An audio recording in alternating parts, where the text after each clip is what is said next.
Welcome back to the Deep Dive. We're here to unpack leadership insights and strategies, basically boiling down complex research into what you can actually use.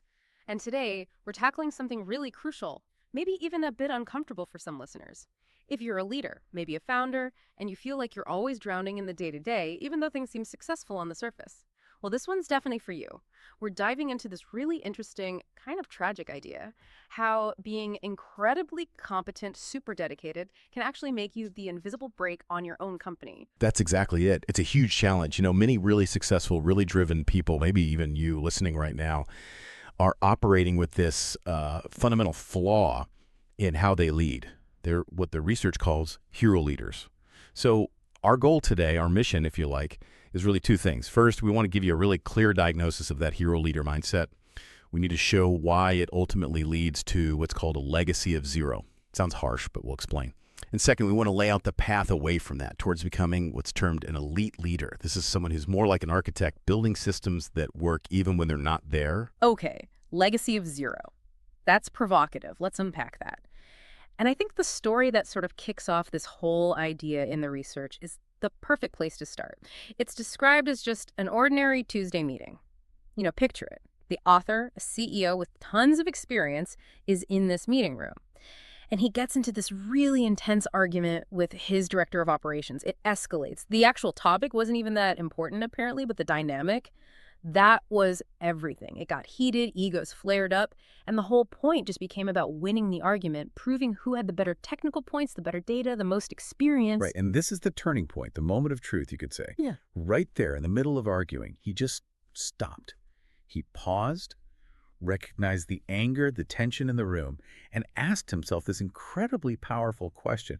Instead of just pushing his point, he asked, okay, wait, what did I do to provoke this reaction? Even though he knew he had the facts, the logic, the reason on his side. That's a huge shift, moving from I'm right to what's my role in this conflict? Exactly.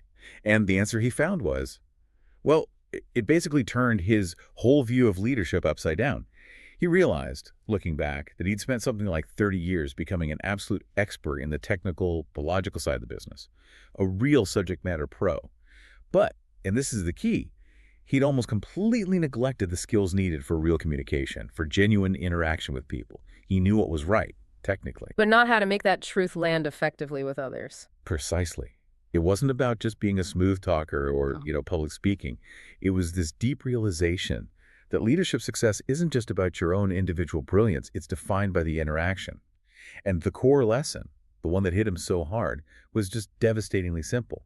It's not what you say that ultimately matters, but how the other person interprets what you say. Wow. Okay, so if people are interpreting things negatively, even if you have the facts, that points to something missing. Yeah, and that missing piece was identified as social emotional intelligence, SEI. He'd been operating under this flawed assumption that if his logic was sound, if his technical arguments were perfect, people would just get on board, they'd comply. But without SEI, you don't create that essential psychological safety. You don't build a connection that makes people want to interpret your input constructively. He actually describes feeling this profound sadness, even crying, realizing this, mourning those 30 years where he thought technical brilliance was enough. That sounds incredibly painful. Oh, A profound sadness, he called it. It really was, like a personal betrayal of his own potential. He felt his entire career had been this wasted chase for individual perfection. And because this leadership model focused only on technical rightness, he admitted he'd failed to build anything truly durable, anything lasting, failed to build a team that could actually function without him constantly directing traffic. The stark consequence of chasing that technical god status, without the emotional intelligence piece, you end up being, in his words, a slave of employee work, just constantly trapped in the weeds, fighting fires. And the result, the legacy is zero. And this isn't just one person's story, right? The research suggests this is a much bigger pattern, almost like cultural programming. Oh, absolutely. Think about our education system. It conditions us from a very young age for individual achievement.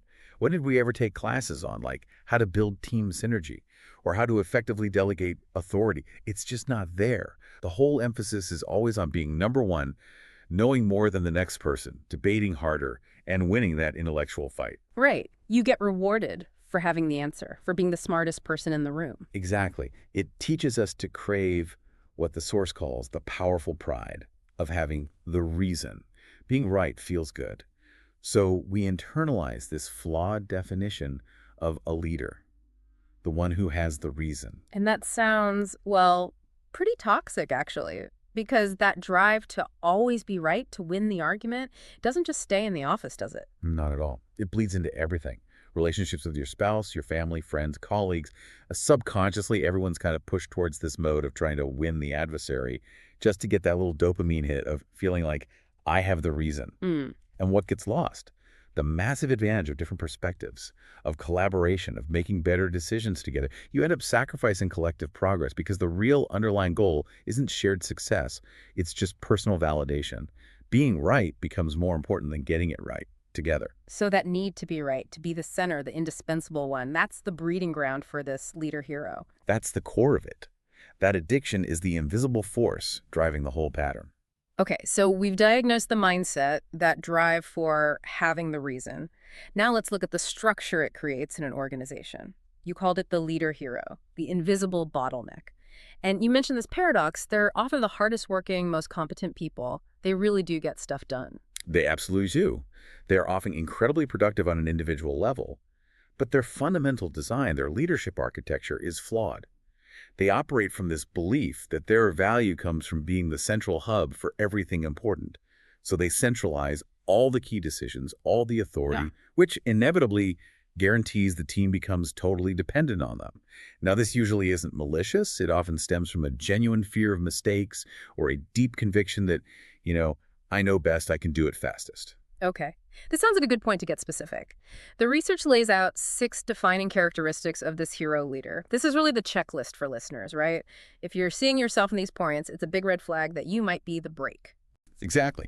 Some diagnosis time. Number 1, the hero leader centralizes all decisions. We're talking everything from approving a tiny discount, maybe 5%, to signing off on routine purchases or tweaking a small internal process. It all has to go through them. And the impact of that, what does that actually do on the ground? It creates instant gridlock. A decision that should take maybe 15 minutes for an empowered team member suddenly stretches into a 2, maybe 3-day wait while it sits in the hero's inbox. Every single time. They become the bottleneck by design. And that delay, that's a cost, a huge, often invisible cost we need to quantify later. Okay, that makes sense. Bottleneck by design. What's number 2? Number 2, the hero is the only one who can approve or resolve key issues. Because the team doesn't have clear, objective guidelines or the actual authority to make those calls themselves, what do? They wait for the boss. They escalate. This creates an environment of what the research calls indefension apprendida, learned helplessness. Basically, the team just stops trying to think critically or solve problems proactively because they know, deep down, their decision will probably be second-guessed or overturned anyway. So why bother? That sounds demoralizing. Okay, number 3. This one might hit home for a lot of people. Number 3 is often worn like a badge of honor. They consistently work 60, 70, even 80-plus hours per week. You know the type. First one in, last one out. Answering emails at midnight, on weekends. This behavior is seen as proof of that really toxic myth. If you want something done right, you have to do it yourself. But the inevitable outcome is burnout, physical, mental, emotional, which ironically tanks the quality of the few hours they should be spending on strategy, not firefighting. Right. Busy, but not necessarily effective at the highest level. Okay, number 4. Number 4, the hero cannot take uninterrupted vacations, ever. The phone is constantly buzzing. Urgent emails demand replies. They have to check in. Now, the hero often sees this as validation. See, they need me. Everything falls apart if I'm not here. But in reality, it's a massive warning sign. It's proof of total system failure, not personal indispensability. And it puts insane stress on their personal life, too. Yeah, that's not a feature, it's a bug. Okay, 5th characteristic. 5th, the hero generates total dependence, and this actively suffocates talent growth. Think about it. Why would your best people, your ambitious senior players, stick around if they're never truly trusted? If they can't make meaningful decisions, if their ideas for improvement get shot down or ignored, if there's no real path for them to grow their own authority, they leave. The organization bleeds its high-potential talent who go find places where they can actually make an impact and feel empowered. That's a huge hidden cost right there, talent train. Okay, and the final one, number 6. And the last one, number 6, is maybe the most insidious psychological trap. The hero is actually proud of their indispensability. that chronic exhaustion. They wear it like a medal. It validates their importance. It normalizes this toxic culture where working yourself into the ground is somehow seen as the benchmark for real leadership, when in fact it's just evidence of incredibly poor system design and a failure to delegate effectively. Okay, but hang on. We need to push back on this a bit because let's be honest, working incredibly hard is celebrated, isn't it? Especially in like tech startups or high finance. That 60, 80-hour week is almost expected. How do you convince someone, maybe someone listening right now, to deprogram that belief, that exhaustion doesn't automatically equal commitment or success? That's a really critical point. The key is to help people distinguish between activity and productivity. They're not the same thing. The hero leader is intensely active. They're constantly busy putting out fires, answering emails, dealing with minor crises that shouldn't even reach their desk. But they are fundamentally structurally unproductive at the system level because their very actions prevent the system from producing value at scale without them. We need to shift the definition of commitment. Real commitment isn't measured by the hours you personally clock in. Real commitment is measured by how resilient, how profitable, how innovative, and how autonomous your organization becomes, especially when you're not there. Okay, that reframes it completely. It's not about your hours, it's about the system's capability in your absence. So with that reframing in mind, let's turn this inward for the listener. If you recognize yourself even a little bit in those 6 characteristics, the research provides what it calls an asset test. 4 really direct questions, a diagnostic tool. And you need to be brutally honest with yourself here. Absolutely. Honesty is key. Question 1. Can you, right now, take a full 2 weeks of vacation? And I mean completely disconnected.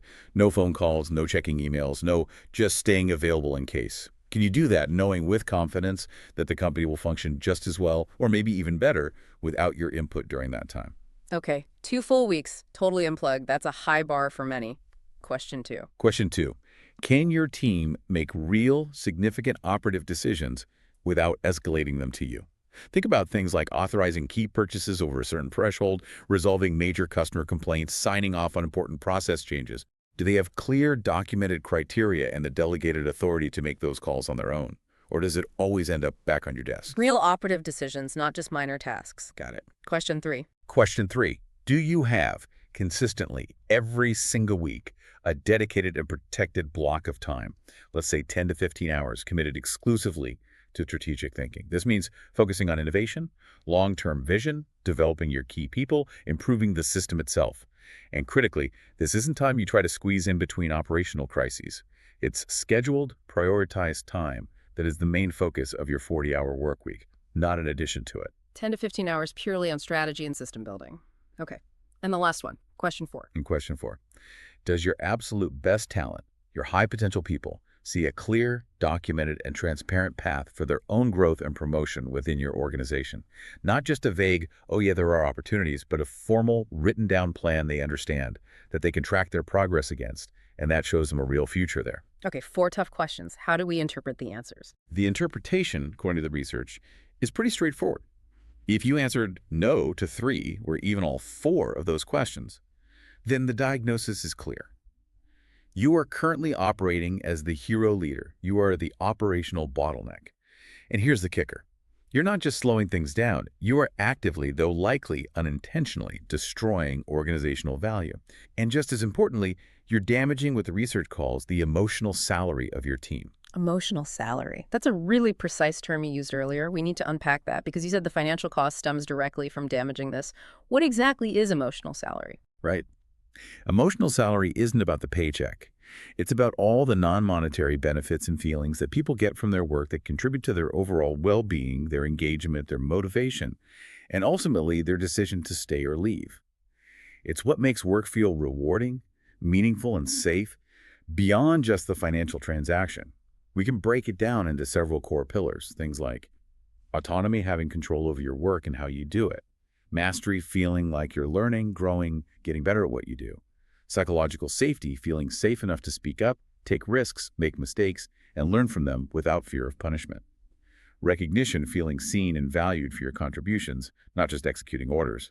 And balance, having a healthy separation between work and personal life. Okay, autonomy, mastery, safety, recognition, balance. So when the hero leader centralizes all decisions... They directly attack the autonomy pillar, and likely mastery too, because people aren't learning to make decisions. And that lack of emotional salary isn't just a nice-to-have thing. You're saying it has a real quantifiable financial cost. Millions, even.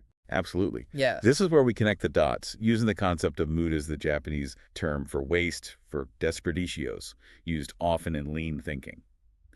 The hero leader's behaviors create specific types of waste, specific mudas. This is how we make that invisible break visible on the P&L. We can literally track the chain reaction. Specific hero behavior leads to a certain subordinate perception, like feeling untrusted, which generates a quantifiable muda, like waiting, which destroys an emotional salary pillar, like autonomy, and that ultimately results in a measurable financial cost. Okay, let's walk through an example. Take that first behavior. Everything requires my approval. The leader thinks they're ensuring quality, managing risk. Right, that's the leader's justification. But how does the subordinate perceive it? Yeah. It's a fundamental lack of trust. My boss doesn't trust me to make even small decisions. They feel disempowered, maybe even incompetent. Okay, so perception is negative. What's the muda generated? The primary muda here is waiting, espera in Spanish, as used in the source. Pure, unproductive waiting time.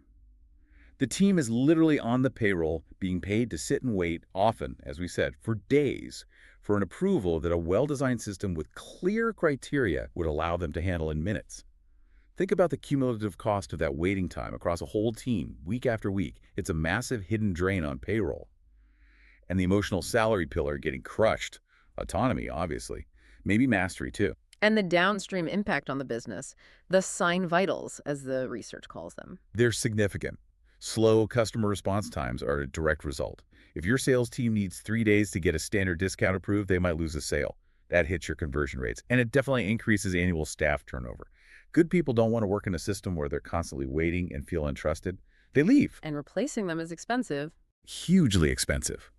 The research estimates the cost of replacing a key employee, factoring in recruitment, onboarding, training, lost productivity, while the new person ramps up, is somewhere between 150% to 200% of their annual salary. But even bigger than that, often, is the cumulative cost of just paying dozens of employees to wait around multiple times a week. The lost productivity cycles are astronomical when you actually calculate them. Okay, let's take the second example. I can't take vacations. The hero sees this as proof of their importance. Yeah, the ultimate badge of indispensability. The team knows when the boss is out, nothing critical gets done. They feel paralyzed because they lack the authority to act. So what's the muda generated there? Is it just waiting again? It's waiting, yes, but it's compounded by another muda. Unused talent. You have capable people on your team, people who could solve the problem or make the decision, but they can't because the authority hasn't been delegated. So their skills and knowledge are just sitting idle. Work doesn't just slow down when the hero is out. Critical processes might grind to a complete halt. It creates total operational gridlock purely because of centralized authority. And the emotional salary impact. This one hits psychological safety hard. The team is likely terrified of making a decision without explicit approval, even if it's the right one, because they fear the repercussions if something goes wrong. Better to wait and be safe. It also obliterates the balance pillar, not just for the team, but especially for the leader themselves, who ends up tethered to work 247, leading straight to that burnout and all the associated health and performance issues. Okay, so we see the chain. Behavior and perception widows, emotional salary hit most business cost. And the research actually put a dollar figure on this, aggregating across all the typical hero behaviors. Yes. When they modeled the impact of about 15 distinct hero leader behaviors, including things like the cost of errors made under pressure due to centralization, the cost of lost innovation because the leader has no time for strategy, the cost of waiting, the cost of turnover, the estimated total cost of this invisible waste, just from the leadership style, came out to roughly $2 million per year. And that's for a relatively small company, around 50 employees. Wait, hang on. $2 million a year for a 50-person company, just because of how the leader operates. That seems incredibly high. How do they even calculate that? Can you break that down a bit? It does sound staggering, doesn't it? But the methodology is about converting that friction, that waste, into quantifiable time and cost. So for example, take the waiting muda. If you have, say, 50 employees, and let's estimate conservatively, that 10 significant decisions get bottlenecked each week, and each bottleneck causes an average delay of, say, 2 days where maybe 5 key people involved are slowed down or waiting, you calculate the salary cost of those 5 people for those 2 days, multiply by 10 decisions, multiply by 52 weeks.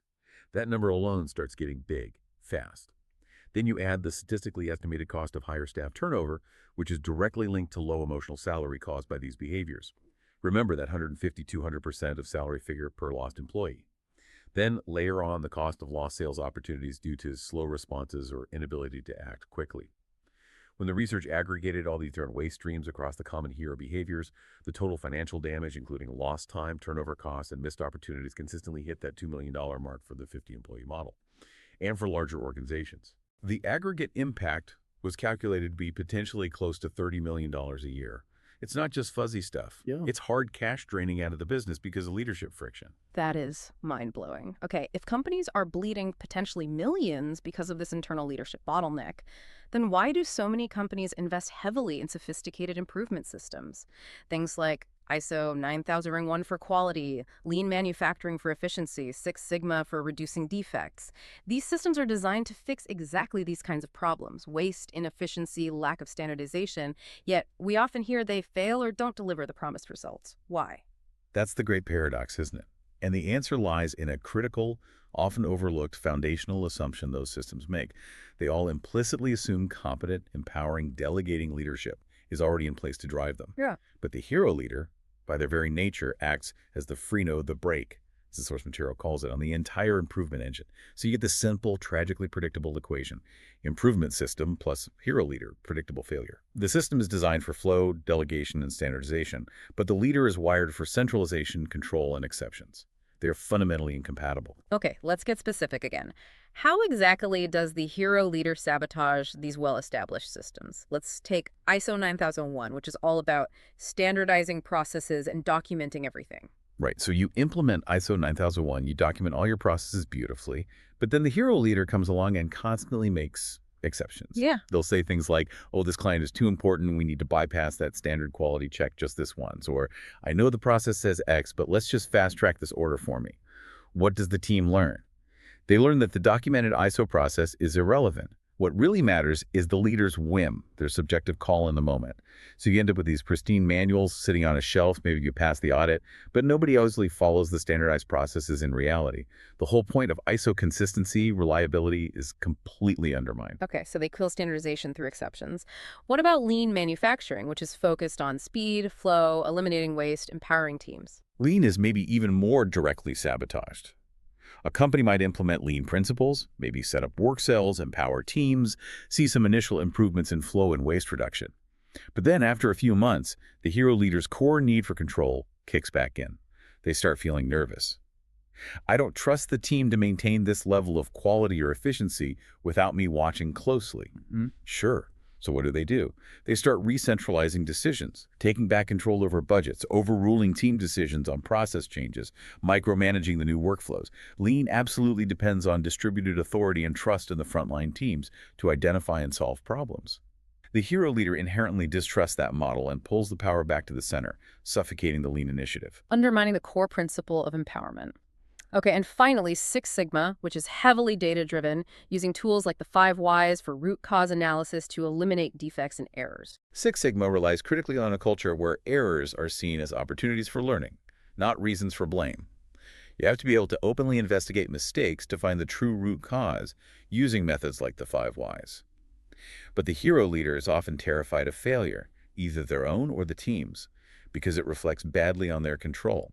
So instead of fostering blame-free analysis when something goes wrong, they often react by punishing the error or the person involved who messed this up. This instantly creates a culture of fear and blame. People start hiding problems, covering up mistakes, rather than bringing them forward to be analyzed and solved by the Six Sigma process. The data gets hidden, the 5 Whys process becomes impossible, and the system fails. Wow. So the leader's own behavior directly creates the opposite culture needed for these systems to succeed. Precisely. And the statistics bear this out. The research cites common figures. Something like 70% of lean implementations fail to deliver sustained results after a couple of years. Only about 30% of companies with ISO certification report truly significant strategic benefits beyond just having the certificate. And estimates suggest up to 80% of Six Sigma projects don't meet their original improvement targets. And when you dig into the reasons why, the #1 cause cited over and over in business studies is lack of leadership commitment or lack of management support. But that's just a polite way of saying The hero leader syndrome is at play. They're too busy being the indispensable hero to actually enable the system to do its job. It becomes clear then you can't just bolt on an improvement system. You have to fix the underlying leadership architecture first. Exactly. Without that shift, you're just pouring good money after bad. Okay, so if the hero path leads to burnout, waste, and a zero legacy, we absolutely need the alternative. Let's pivot to defining the leader of elite, the architect of systems. This is the leader who understands their real value isn't in doing the work, but in designing the system that does the work. That's the fundamental shift. The elite leader achieves success, even transcendence, not by working harder or being smarter in the operational sense, but by working smarter on the system itself. They focus on designing resilient, adaptive systems, processes, structures, and crucially, cultures that can function, grow, and even improve automatically without needing their constant hands-on intervention. Their primary job becomes designing and refining the machine, not being the busiest cog within it. They delegate real authority, not just tasks. Okay, so what does that look like in practice? What are the defining characteristics of this elite leader, this architect, the direct opposite of the hero we described earlier? All right, let's contrast them. First, and this is probably the most critical operational difference, the elite leader designs P&I protocolos de no intervención, no intervention protocols. This isn't just writing procedures. This is described as cultural engineering. They use clear, objective criteria, the research calls them MDOs, measurable decision objectives to fundamentally transfer real decision-making authority down to the people closest to the work. P&I and MDOs. We'll need to unpack those terms more later. Yeah. Okay. What's the second characteristic? Second, the elite leader typically works a focused 40-hour week, dedicated almost exclusively to strategy and system health. They understand their highest leverage, their most valuable contribution is in thinking about the long-term vision, driving innovation, designing the culture, coaching their key people, and improving the overall system. They realize they're simply too expensive and too valuable to the organization's future to spend their limited time approving routine expense reports or solving minor operational hiccups. That's what the system is for. 40-hour week focused on the big picture, not the weeds. That's a radical departure. Okay, third. Third, and this is really the ultimate litmus test we talked about earlier, they can take genuine, interruption-free vacations, weeks at a time, completely disconnected. Why? Because the system they've built works. Authority is properly delegated through P&I, processes are clear, the team is empowered. The organization continues to function, maybe even thrives, in their absence. In fact, the elite leader measures their own success not by how essential they are day to day, but by how robustly the organization performs without them. That's a complete inversion of the hero mindset. Success is measured by your dispensability, not your indispensability. Precisely, which leads directly to the formula for transcendence mentioned in the research. This formula provides a stark way to measure the lasting impact, the legacy of these two leadership styles. Okay, what's the formula? The formula is transcendence, the impact of the system you build, multiplied by the time that system functions without you. Impact times time without you. Okay, so how does that play out for the hero? The hero leader might achieve high impact while they are present. They get results through sheer force of will and effort. So impact is high. But because the system is totally dependent on them, the time that functions without you is effectively 0 days. They can't be absent. So high impact times 0 days equals 0 legacy, mathematically and practically.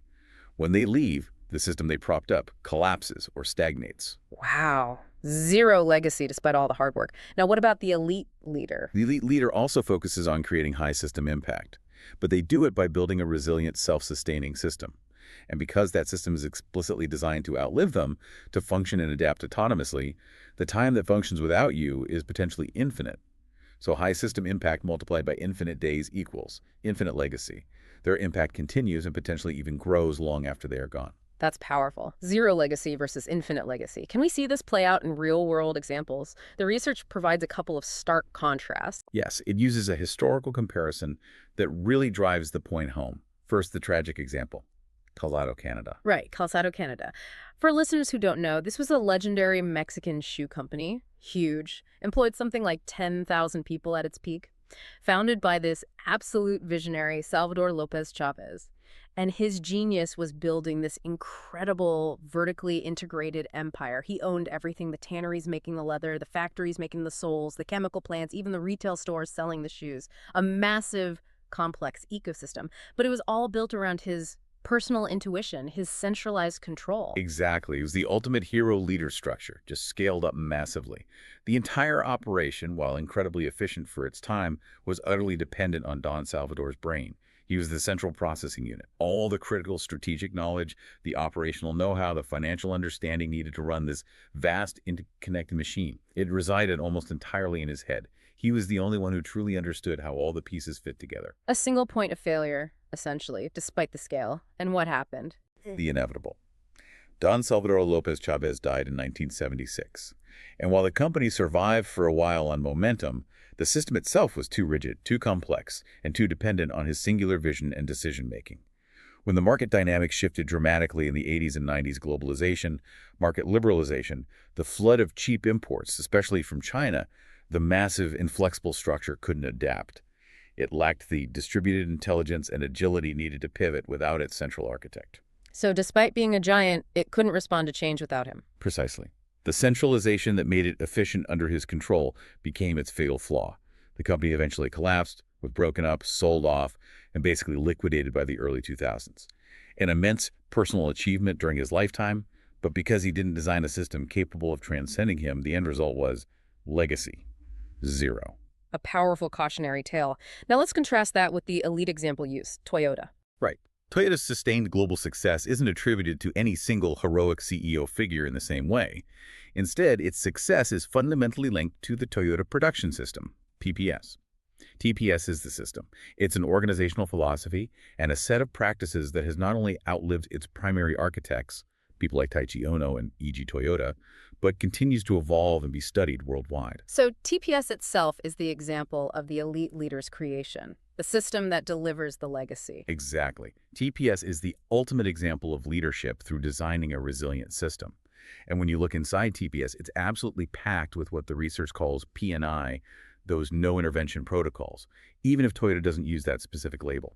Think about the famous Andon cord. This is basically a P&I for quality control. Any worker on the assembly line, regardless of their seniority, has the explicit authority, not just permission, but authority to pull that cord and stop the entire production line if they spot a defect. That's real power distribution right there. Absolutely. The decision criteria are objective. Is there a defect? If yes, stop the line. No need to ask a supervisor. No escalation required. It's decentralized authority baked into the system. Or Jidoka machines with built-in autonomy that automatically stop themselves if they detect an abnormality. The system self-corrects. Again, the supervisor doesn't need to be involved in every single instance of error detection. Reducing the need for managerial intervention. Precisely. And maybe most importantly, the culture of Kaizen, continuous improvement, and the use of the 5 whys for problem solving. Teams are given the explicit authority and responsibility to identify problems, analyze the root causes without blame, and propose and often implement small improvements themselves without needing layers of approval for every little change. Toyota famously benefits from millions of employee-driven Kaizen improvements every year. It's bottom-up innovation enabled by the system, and the result. Toyota remains incredibly resilient, efficient, and innovative decades after its founders and key architects have passed. That's legacy. Infinite. Okay, that contrast is incredibly clear. Hero builds around self, leads to zero legacy. Elite builds the system, leads to infinite legacy. So the key tool for the elite leader seems to be these P&I protocols do no intervention. We need to make sure listeners really grasp what these are and how they're different from just, say, standard operating procedures, SOPs. That's a crucial distinction. They are fundamentally different. A typical SOP is often quite vague, especially around decision-making. An SOP might say something like, the sales manager can approve discounts based on their professional judgment. What does that mean? It's subjective. It relies entirely on the individual manager. It doesn't actually transfer quantifiable authority or provide clear guardrails. So it keeps the decision power, or at least the ambiguity, with the manager? Exactly. P&I, on the other hand, are described as cultural engineering. They are designed to codify the company's values and decision-making logic into objective, measurable rules. They use those MDOs, measurable decision objectives, to create unambiguous criteria. The whole point is to automate routine leadership decisions by embedding the necessary logic and authority directly into the system, shifting responsibility from a person to the protocol itself. This creates clarity, consistency, and psychological safety for the person executing the P&I. Okay, cultural engineering, objective criteria, automating decisions. Can we use that discount example again to show exactly what a P&I looks like? Sure. Let's say the goal is to stop the sales manager or the CEO being the bottleneck for every single discount request. Instead of a vague policy, the elite leader works with the team to design a specific P&I.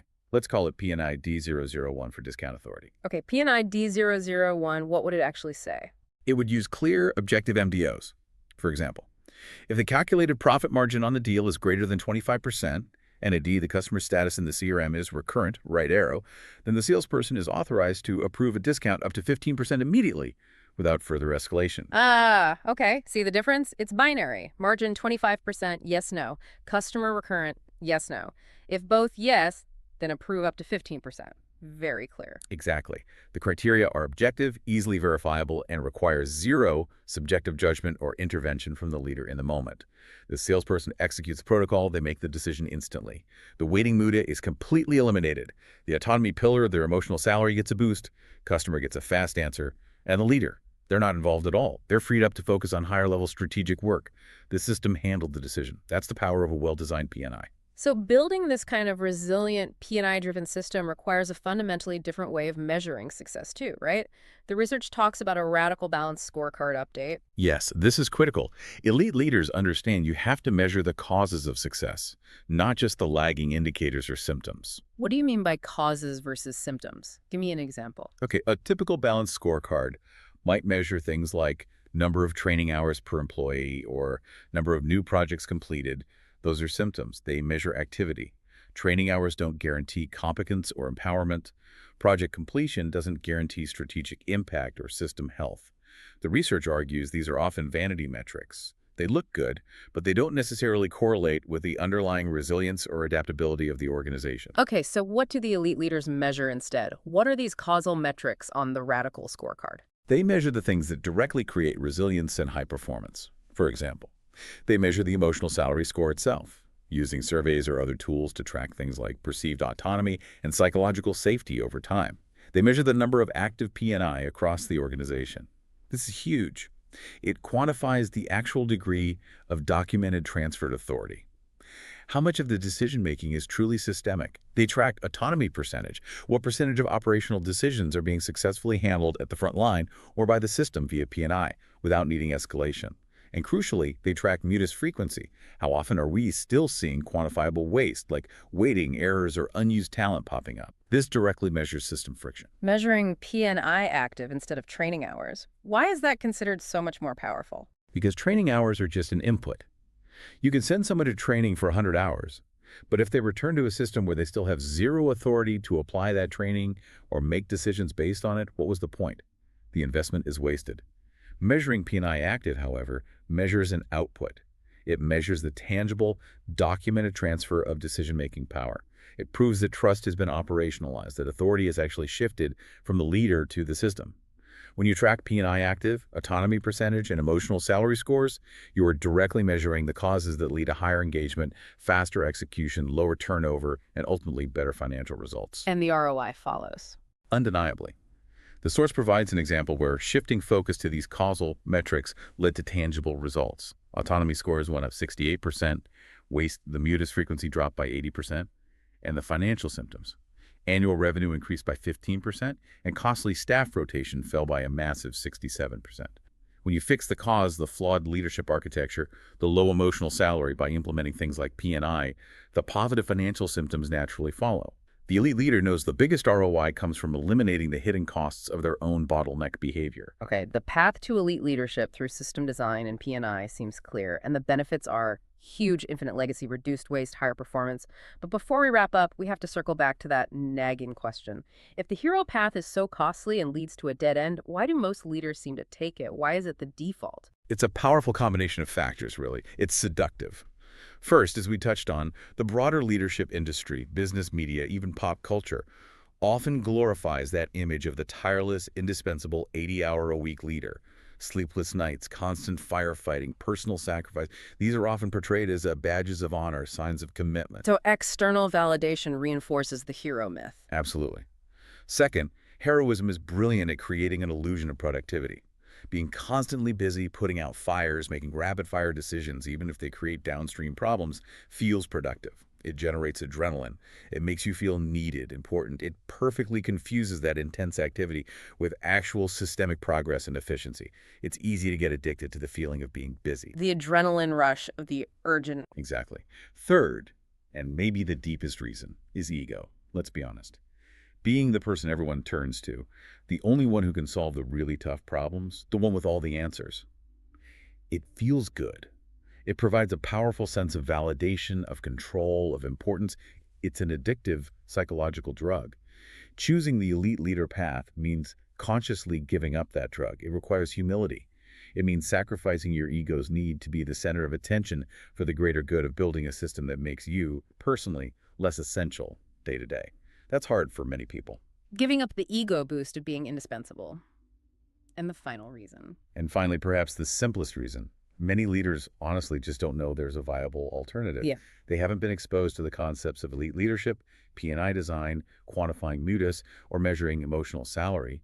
They're just following the pattern they've seen, the one they were programmed with, because they're unaware that a structured, repeatable path to building a self-sustaining system actually exists. So lack of awareness is a big part of it, too. Definitely.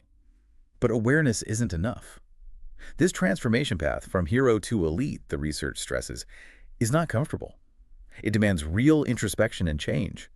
It requires you, the listener, if you see yourself as the hero, to confront some really uncomfortable truths, to admit, okay, maybe I am the bottleneck. Yeah. To accept that those extra hours you're working aren't proof of commitment, but might actually be evidence of systemic inefficiency caused by you. And to face the stark possibility that, on your current trajectory, your legacy might indeed be zero.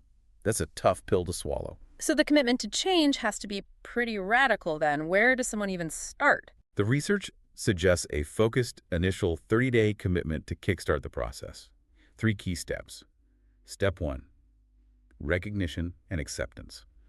Honestly, diagnose yourself using those 4 questions. Acknowledge where you are the bottleneck. Just seeing it clearly is a first crucial step. Step 2, understand the impact. Start trying to quantify the mutas your specific bottleneck behaviors are creating. Talk to your team. Where is waiting happening? Where is talent being underutilized? How is emotional salary being affected? Make the invisible costs visible. And step 3, design your first P&I. Don't try to boil the ocean. Pick one simple, recurring decision that currently requires your approval but shouldn't. Work with your team to design and implement your very first protocol to no intervention for it. Maybe it's approving office supply orders under $100. Start small. Just taking that first intentional step of designing one P&I, of actually letting go of control in a structured way. That single act of designing and trusting the first P&I is the tangible beginning of the journey. It starts building the muscle of system design and delegation. It's the first step away from zero and towards infinity. Okay, so as we close out this deep dive, let's leave our listeners with that final provocative thought that crystallizes the shift from hero to elite. It builds on everything we've discussed today. If you recognize yourself as the bottleneck, then every single hour you work beyond enabling the system is actually limiting your organization's true potential. It's capping its growth. Your ultimate success, your transformation to an elite leader, isn't measured by how much you personally accomplish when you're putting in those long hours. It's measured, paradoxically, by how much value the system generates when you are not there. That's the heart of it. And it leads to the definitive question that truly separates the hero leader, destined for a zero legacy, from the elite leader who builds an infinite one. Ask yourself this honestly. If you were to disappear completely for the next 3 months, maybe a forced sabbatical, an unexpected illness, even just a long, truly unplugged vacation, would your organization, your team, your key results continue to function at the same level, or even get better, without your constant input? If the honest answer deep down is no, or I'm not sure, or things would likely fall apart, then the transformation to becoming an elite architect needs to begin right now. If you want to shift your legacy from zero towards infinity,